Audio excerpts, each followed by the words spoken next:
Good morning and welcome to Formula for Wealth, where we chat to people who invest in one or up to all four categories of investing. That's business, property, shares, and bullion. That's gold and silver. And today's guest is Seamus Power. Seamus, welcome. Good to have Good you on here. morning. Thanks, Karen. Thanks for having me. I'm delighted to be here. Now, Seamus he's an investor in business. And so, Seamus, would you like to tell us a little bit about you and your business? Yeah, thanks, Karen. Yeah, I'm delighted, first of all, to be here. Thanks again. Yeah, my business is something I established, an idea I had in my head, I guess, going back to 2016, that came through my own experience. So maybe as a lead up to that, I'll maybe share a bit about that experience. Go ahead. I Yeah. started, I started really my career falling in and drifting into a career, like I think like many people. And I left school, took a degree or took a diploma in electronics at the time, late 80s, early 90s, and then again fell into my first job in the IT industry as a computer support engineer with a company called Bull Information Systems. So they were part of the UK&I subsidiary of that company. And had a great career, enjoyed every minute of it. Really enjoyed working with people, fixing. I'm a problem solver by definition, really, by my own self definition, and really enjoyed that work. And had the best of both worlds, working with people and then fixing the technical issues, that were occurring basically in their computer systems. I still remember the first course I went on with Bull back in late 80s. It was very much around customer support and customer service. And it was fix the customer first and then fix the actual issue. And it's amazing how that has kind of stuck with me right through my career as I've gone through into subsequent pivots and changes as I've grown and developed. And one of the first pivots, I guess, was the whole IT industry changed very dramatically in the late 1990s. I went to join a company called Compaq, who were one of the up-and-coming PC vendors at the time, and the whole IT industry was changing. So I went in there as a techie in their European support centre here in Dublin, and then very quickly found myself in the right place at the right time to do something I'd never thought about doing, which was leading teams and supervising a small team.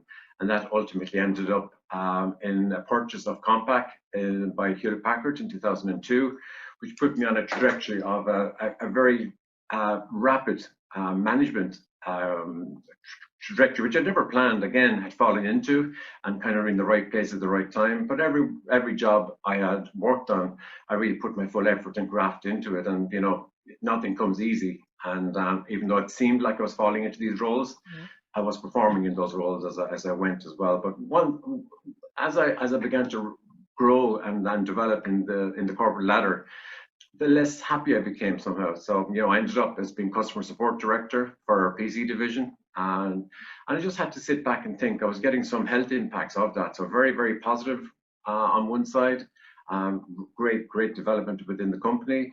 But at the other side, I just wasn't feeling, 100% around where I was going, what I was doing. I was waking up for the first time, really, I suppose, triggered for the first time in my life around, well, what did I want to do?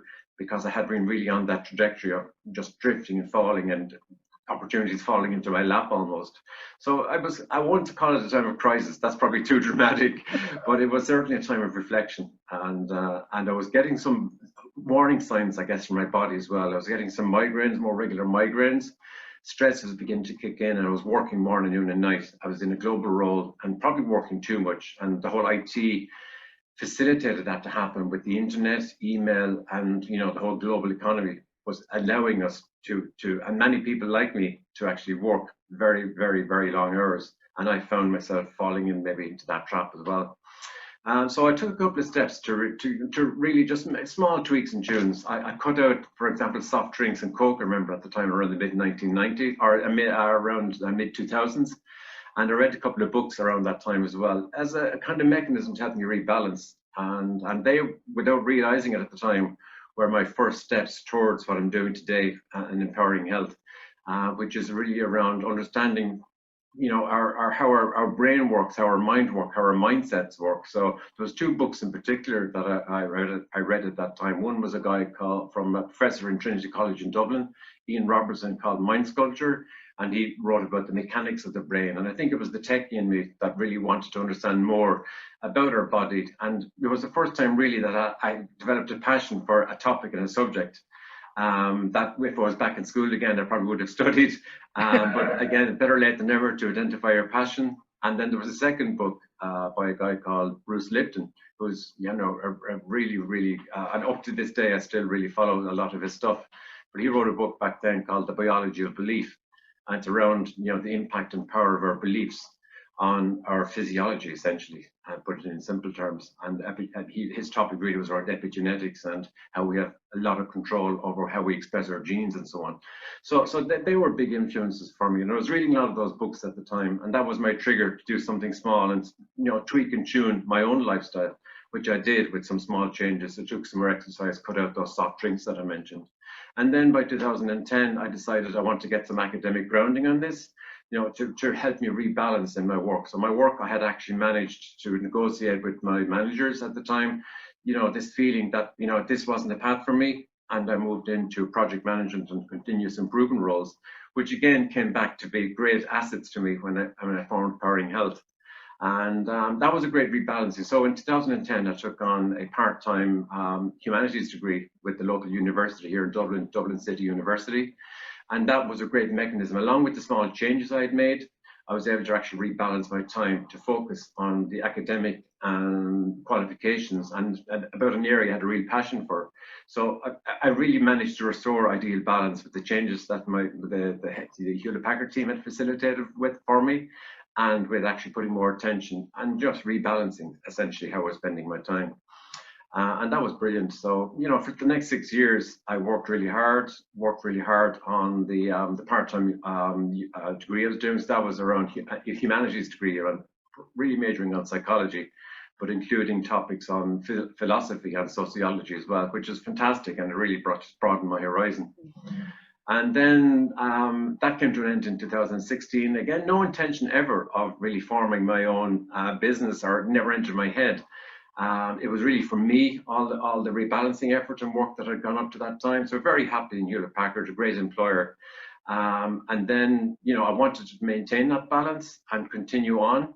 And so I was looking for a course, a master's course, probably to do to sustain the balance I had achieved. I was enjoying it so much. And I had some limited options. I really wanted to do a course that was distance learning, because it really allowed me the flexibility to study and manage my work in a very practical way. So that was really essential for me. So I found a course that Ulster University were running out of their Coleraine campus in Northern Ireland. So I went and found out a little bit about the course, and it sounded like a great fit for me. Again, no intention, it was just purely still for me. And within 6 months of that, so I started that in September 2016. And within 6 months, the first germs of Powering Health were beginning to come into my head. And I could, in a nutshell, the course, the health psychology course, was really about human and people behavior change.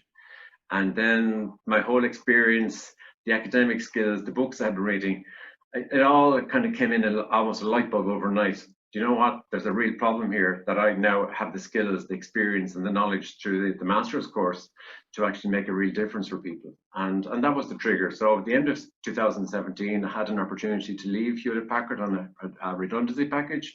So again, another piece of the jigsaw fell into place. And in 2018, I formed Powering Health with the intention of developing a lifestyle behavior change business, which really around driving awareness of the impact of modern lifestyle, the sleep, the stress, the diet, the exercise, and helping people really wake up to the fact that, get out of this busy cycle, the hamster wheel a lot of people were in, that I was in myself, and then I noticed a lot of other people were in, to help people really kind of step back and don't wait for something to happen. Don't wait for the stroke, the diabetes, the heart attack, whatever.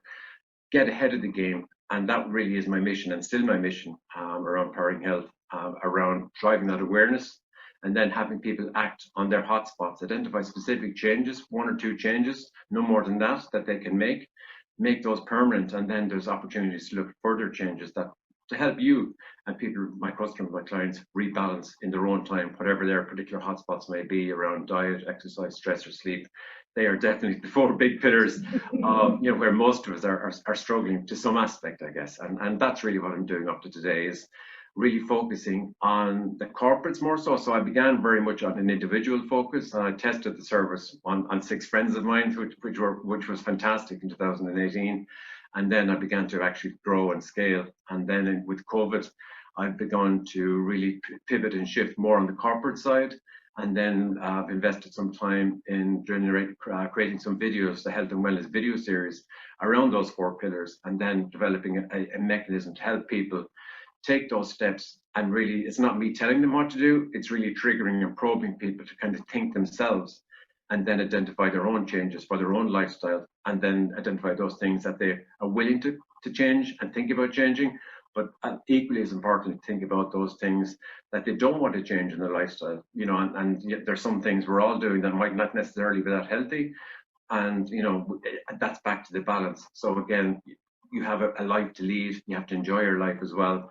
And some of those things, for some people, they might not want to quit the soft drinks, that they like them for their quality of life, whatever it is. And every individual makes that own choice themselves. And that's really what I facilitate, I guess, through Powering Health. So that's a long answer maybe to a short question. Now, you mentioned, I made some notes through this. I got some things I want to sort of elaborate on. You talked about jigsaw puzzles fitting together, but listening to you, to me, a lot of it was following your intuition. Your intuition said, let's go this way, let's do this. Yeah, it's funny you mentioned that, actually, because I wouldn't have been very intuitive at all as a young person when growing up. As I mentioned, I was falling in with no really direction or plan as such, and then really listening and more influenced by others and family members and society generally than, you know, and trusting my own judgment.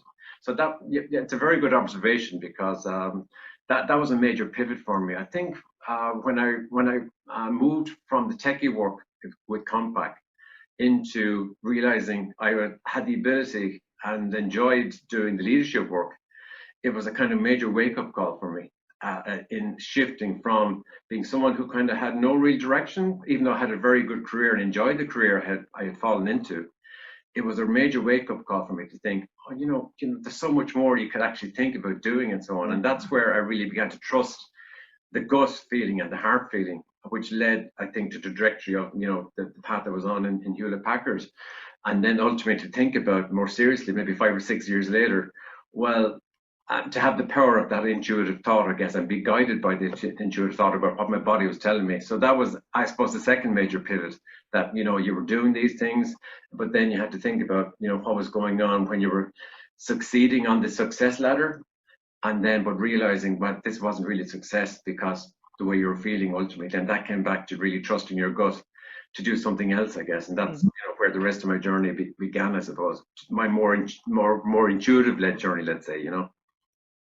Now, because intuition, if people listen to their intuition, I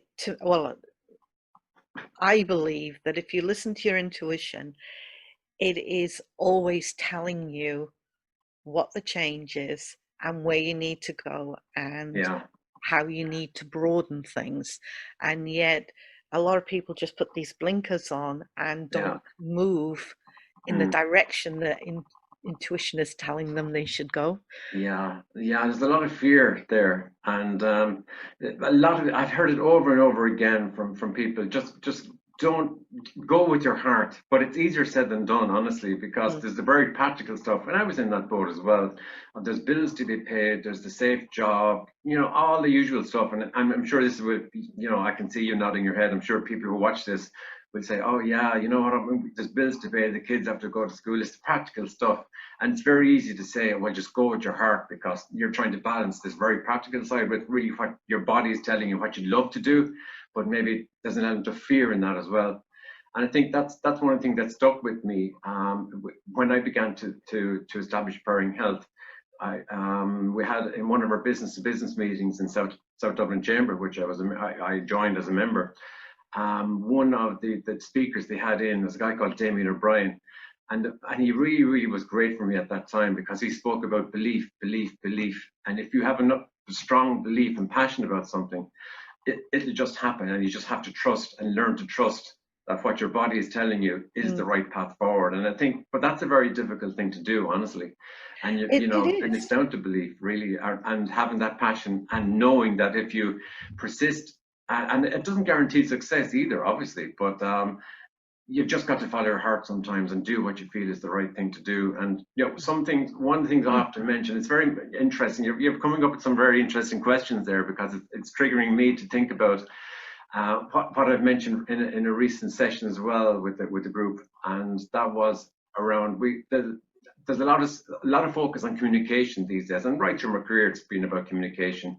Communication with your customers, communication with friends, communication broadly, social media, and the impact of modern communication and how we communicate as people, and the lack of maybe sometimes. And but the more and more my emphasis right these days, really, when I work with people, is around communication with ourselves, and that really is an intriguing area that I love working on at the moment because you've got to get that right before you can communicate and engage properly or maybe effectively with others as well. So that's where my primary focus, I guess, is on these days, is around what you've just mentioned there, is around communication, but trusting your instincts and communicating with yourself and your own self-belief, going back to some of the stuff Lipton was talking about as well, I guess, From my perspective, excuse me, I also came from a corporate background. Mhm. And then I had a severe car crash, which meant that I had to change direction. Mhm. Because one of the things that happened with me was having grown up, I suppose, in a corporate background, and you can probably relate to this, when you're working your way up through the promotional levels, you seem to have within you the capability to move up to different levels of stress. Now, when I had the car crash, I seemed to be at maximum and I couldn't move up anymore. Mm. So that meant that I had to come out to the corporate world because I couldn't cope with it. So when you talk about fear, I basically I had no option. I had to come out Mhm. and I set up my own business. But one of the things I found was the corporate background that I had was phenomenal training for building a business. Oh, completely. Yeah. And your experience with that? Oh no, absolutely the same. I mean, say, as I described my journey earlier, there's so much that came out of what I learned on that journey that I've applied now. It's unreal, really. The program management stuff, for example, the continuous improvement, the very first day of work back in Bull, for example, around that nugget of information around fix the customer versus fix the problem. Means that that's something that I applied right through every aspect and part of my career and every role I was in. Is really around facilitating others, as an engineer, as a manager, as a leader. You're facilitating your team to perform, and those skills are the skills that I'm using today, basically. So Mm. I've, everything really I've learned in my corporate career, I'm now applying. And even the bad, what I call the bad stuff in my corporate career, is now a central part of what I'm doing today because of, there's no emotion that's a bad emotion. It's very similar to, what I've learned. All the good stuff is great, but all the pressure, all the stuff I learned that was making me feel poorly is now being applied in what I'm doing at Powering Health. And, I can resonate, I feel, with a lot of people who are maybe in a similar position around like having been there, walked the walk, being in that position, made the changes, and now apply that, in the work I'm doing now. So, it's amazing how much of it has stuck with me and been of value in helping me and really facilitating me, the central part Yeah. of what I'm doing now, because without those learnings, the good, the positive, and the areas of stress and strain that I experienced are all coming back to being central parts of the Powering Health solutions that I'm helping others with right now. So, when you started your business, what are some of the things you wish you had known when you made the decision to Yeah. start the business? Oh, oh my God. There's so many.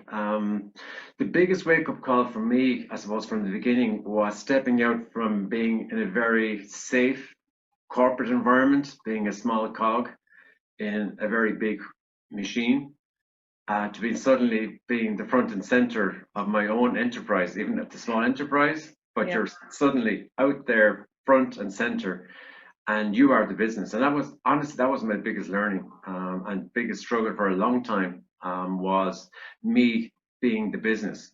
And I struggled with that. I remember speaking to several people at the time, really reinforcing that with me. But then it took me a long time to realize and how to actually apply that in the real world. Because when I started first with Powering Health, I was very much focused on the process. So I mean, I have the booklet here. This is my first product was the 6 week behavior change product that I developed, and that was very much around the process.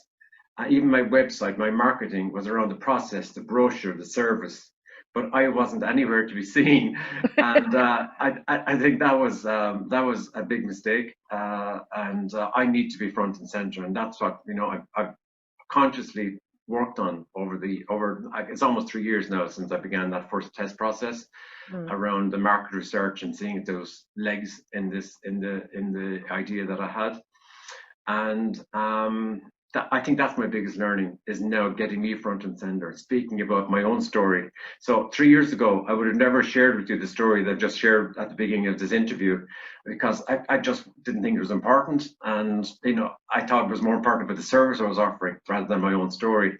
So that's probably my biggest learning. And then the second, I suppose, really was around the marketing and the language. It's an area I would have never had any experience or exposure to. And that's something up to today I still need a lot of support on from the chamber members I've been in. So that was a real benefit from joining a group like the South Dublin Chamber as well, was the knowledge, expertise, the feedback from people in that area in particular around how I should position Powering Health and the language I should use and driving the whole sales and marketing strategy, which is something I never had done before.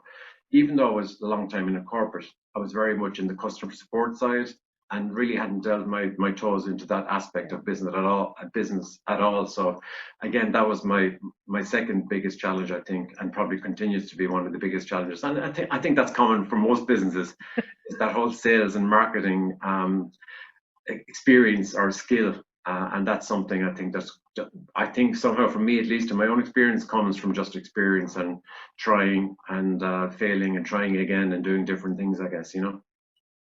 So one of the questions I get asked a lot with clients, um, when we talk about building business, is where do you find the clients? Right. Now, for me, I know that my clients come from networking. Mhm. And, the more I'm out there, and like you said, it's me that has to be in the front. And the Yeah. more I'm out there as the face of the business and networking, the more we bring clients in.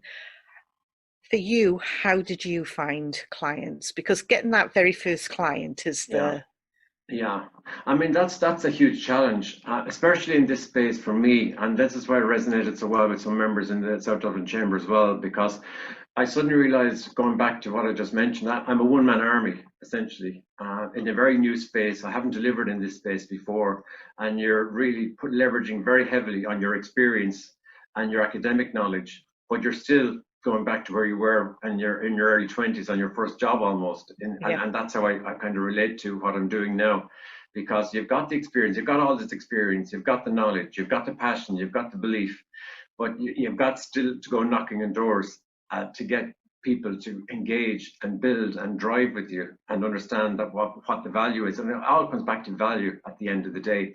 And this, the sales and marketing strategy really is as well, that you've got to be able to resonate and understand why an individual or a corporate or anyone would get value, and the what's in it for me message around getting through that very quickly and very crispy. And again, being a one-man army with around lifestyle behavior change and trying to actually get into people's heads almost around the issue around modern lifestyle, that had been a very big challenge right from the beginning because of all those reasons I mentioned. So getting people's attention, first of all, was a very big problem.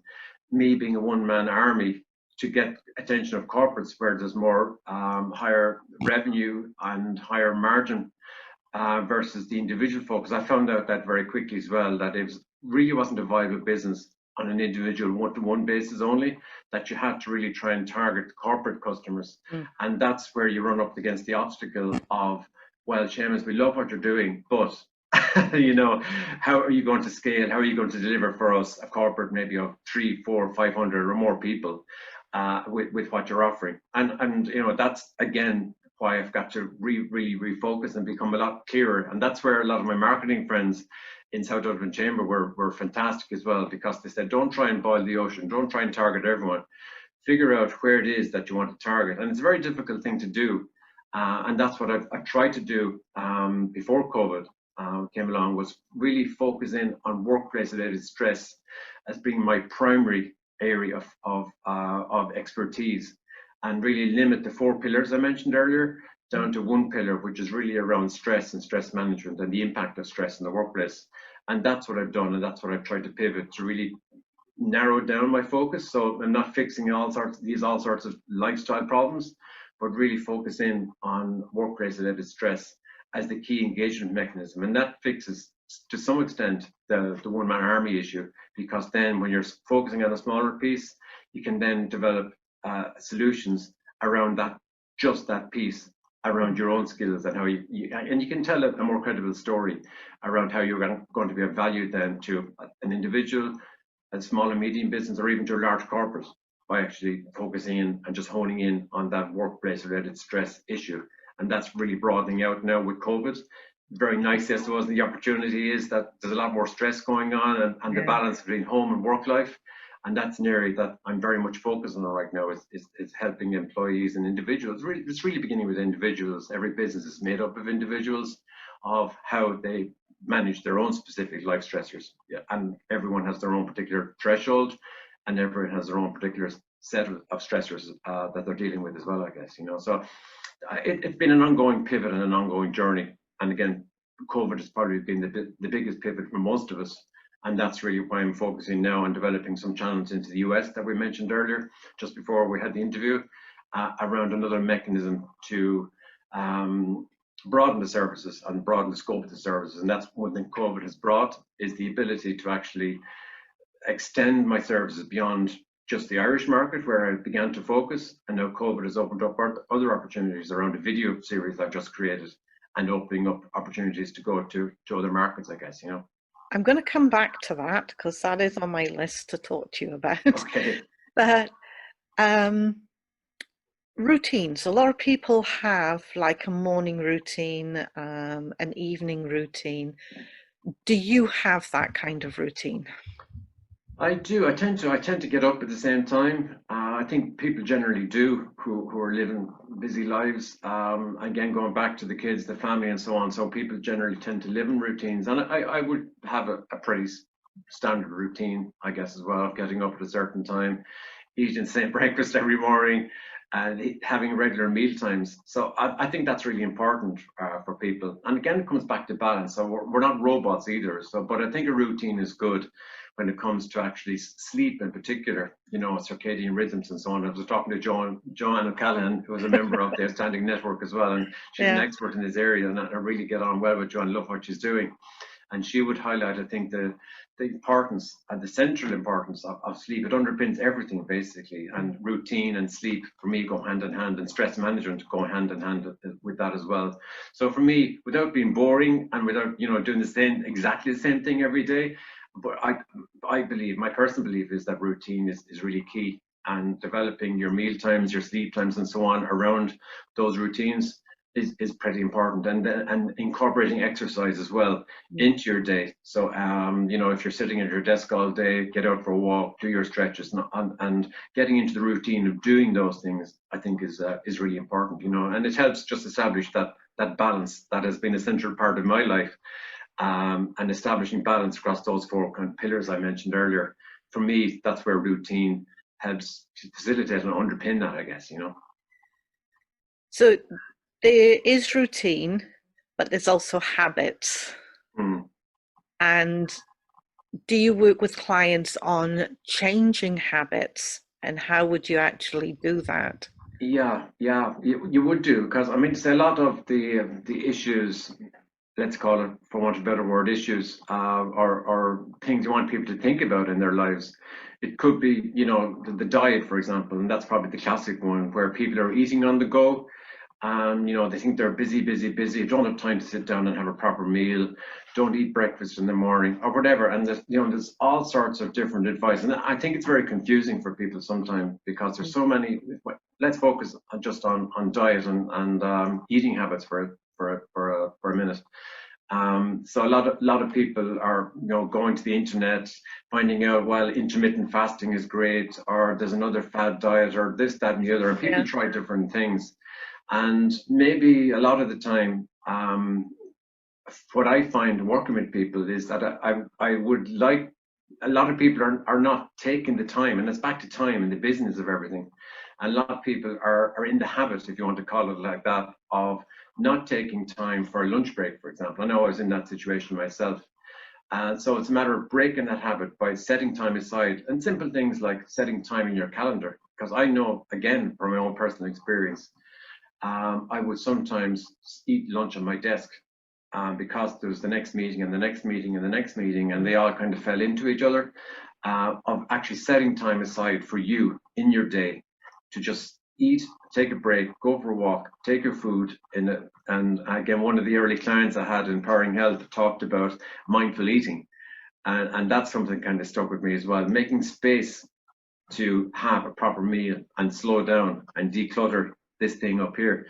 And so that for me would be a primary part of how I would work with my clients. The first thing I do, in this brochure I just shared, was do a very simple lifestyle assessment. So around, what are your current eating habits?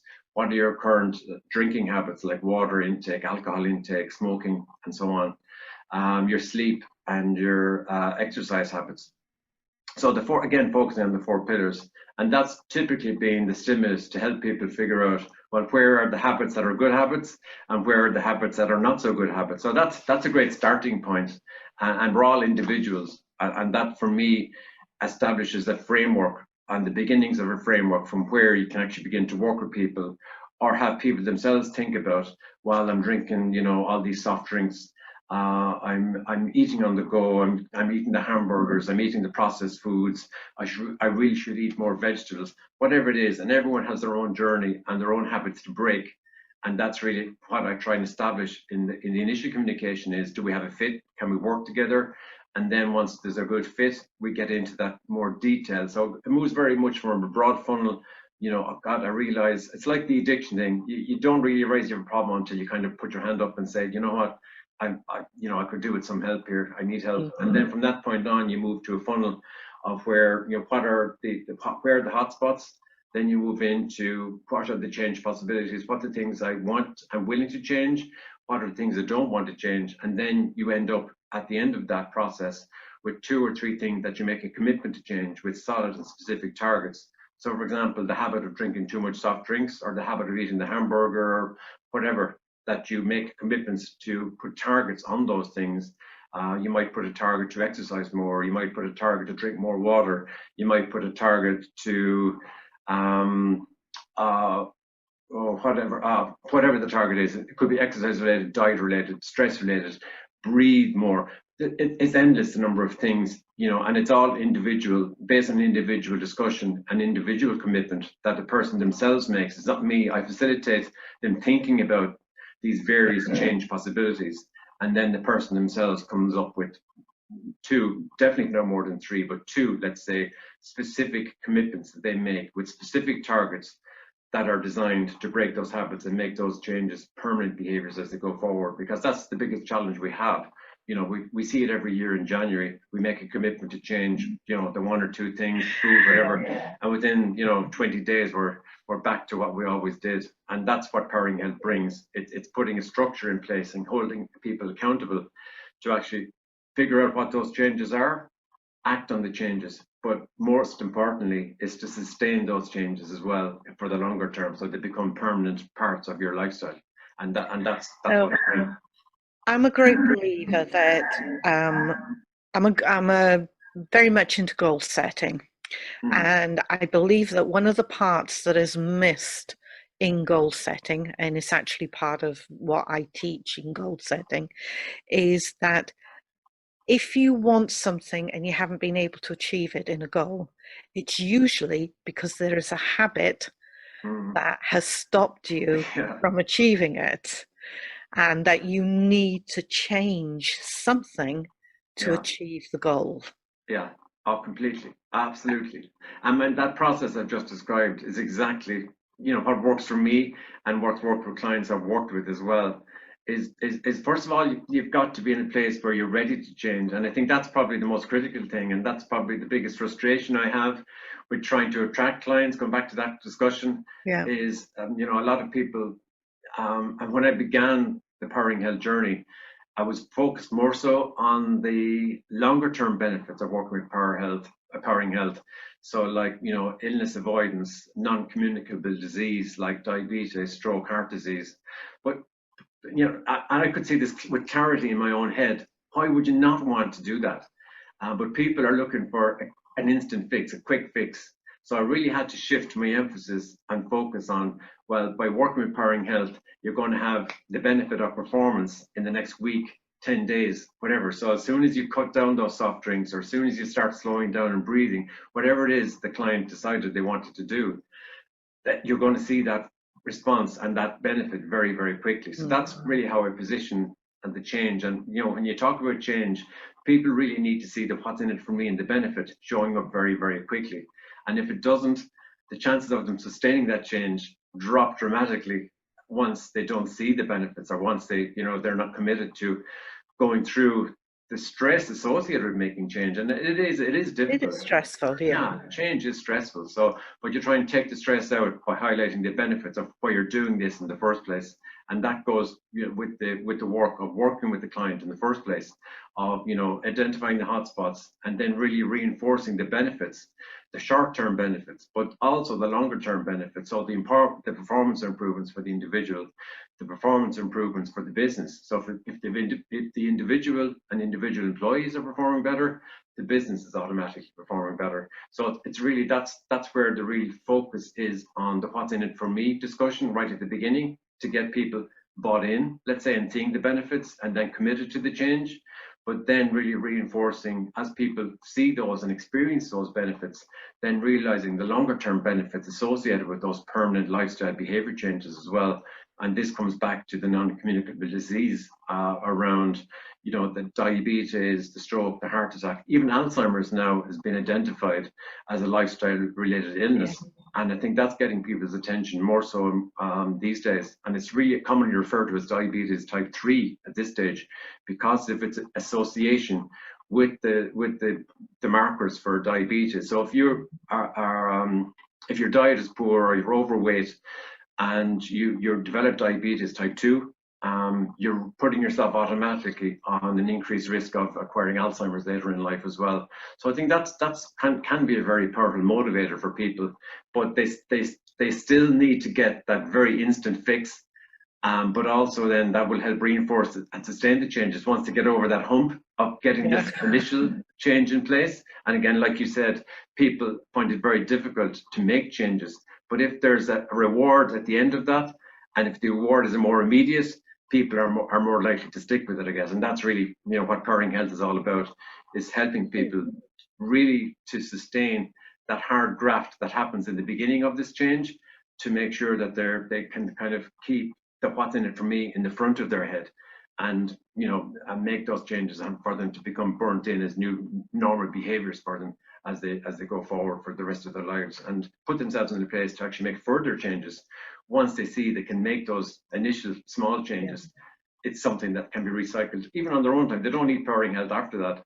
Once they've done it themselves a couple of times, they can actually see then the benefit, and reapply and recycle. And it goes back to my continuous improvement days in Hewlett Packard. It was all around PDCA cycles, like plan, do, study, act.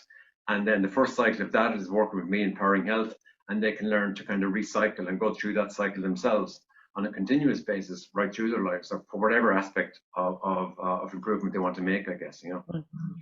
No, I'm pretty conscious of time because we are running out of time and I've still got a whole heap of questions. Right. So I I'm just going to rabbit have to on. put those on. Once I get I- passionate about this as well, I just tend to rabbit on. So yeah, I just love the I'm stuff I'm doing, you know. I'm going to put those on hold for now, Yeah. those questions.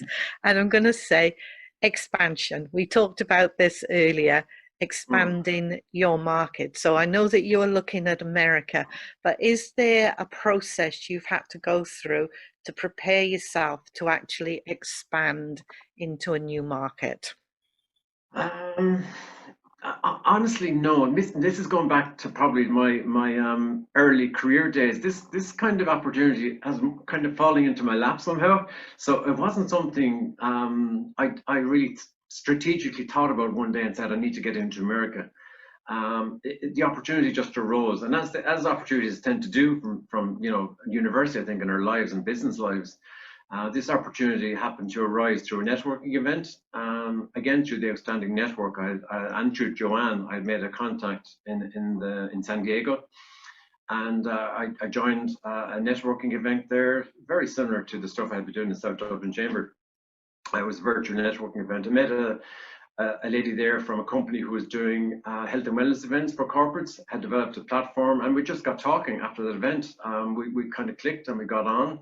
And then very quickly we saw opportunity, we saw win-win, and really dipping my toe in the water for the first time as a mechanism, as a channel to engage with US customers, and it seems to be a nice fit. So first of those events will be next week. I've got another one next at the end of this week. I've got another one next week, and I've signed up for a whole series of events, probably over the next year or so, around just really testing and figuring out how what I do resonates with the US market. And yeah, it's exciting, but it's scary, and I'm taking on my fear as well around in this new departure. But it's something I'm really looking forward to because I think it's kind of the next natural step for me, and it's good timing, I think, with COVID. To step into this market, and I think they've got similar, very, very similar needs. And but I'd be interested to see how and what different challenges a US client base might have versus the Irish one as well. So it's with some trepidation, but with some excitement, I guess, that I'm looking forward to. But I'm, It's all coming back to intuition, isn't it? Your it is. It's intuition and come back saying, to intuition and being in the right place at the right time. And yeah. these opportunities kind of arise, and yeah, it's just taking advantage of them. And I had to think long and hard as well. And a couple of people I spoke to at the time, around getting over your fear. Is this the right? Yeah, there's all sorts of reasons why you wouldn't do this at this time. But you have to kind of say, oh, listen, it was kind of like going back to the original Powering Health discussion I had with myself before I started Powering Health.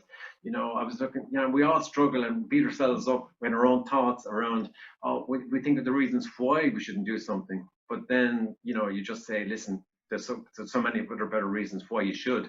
And that's really what I've been doing with the US, dipping my toe in the water with the US market as well. And in the next couple of months, it's going to be very interesting for me to see how that evolves, I guess. And I'm looking forward to it, I suppose.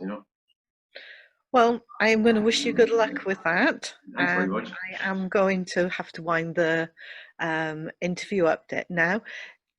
If anybody wants to get in contact with you, what is the best way? Yeah, I'm on LinkedIn, so Powering Health or Seamus Power, either you'll find me on LinkedIn, and you can go to poweringhealth.ie as well. So just go to Powering Health, all one word, .ie, and you'll find a little bit about me. I've got a small video there that does a very concise job of speaking about the rationale of why I took on and why I'm doing what I do. And then I didn't mention anything about HeartMath as well, but one of the big, and again on my homepage, that's what just put it in my head. My homepage, I run a HeartMath, heart focused breathing event. And HeartMath is, again, I don't have time to talk about it now, but HeartMath is really a core part of stress reduction, stress management, slowing down. And if people are interested in learning more, just go to my homepage and come to one of my free sessions every Wednesday evening at 8:15 Irish time or Irish UK time. And they can experience HeartMath and heart focused breathing. I'm HeartMath coach. So I think that's that. If you go to my homepage, you'll learn more about that. But perryhealth.ie and search for me on LinkedIn are probably the two easiest ways to catch me. Seamus, I thank you very much for chatting to me today. I think I might have gone on for a couple of hours here because Right, I me had too, a yeah. whole sheet of questions and we haven't even touched half of them. I will have another chance sometime then. So I want to thank you very much for giving your time up today and sharing your knowledge with our listeners, and good luck going Yeah, I really enjoyed into it, Karen. Thanks so America. much. And best of wishes with whatever you're doing as well. I know you're breaking into the US maybe and broadening your own market, so I wish you every best wish as well. Thank you. Thank